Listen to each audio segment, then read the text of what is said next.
Gamot na laban sa iba't ibang klase ng cancer, aksidenteng nadiskubre.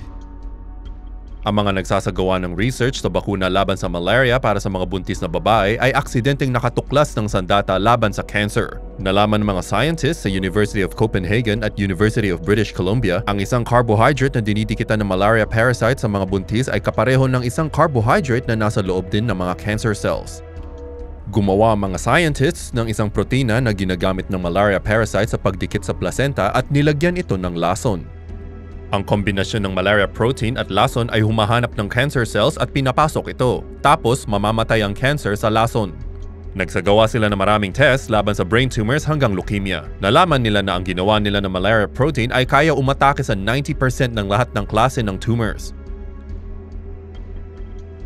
Ang gamot ay sinubukan nila sa mga daga na may tatlong klaseng human tumors: non-Hodgkin's lymphoma, prostate cancer at metastatic bone cancer.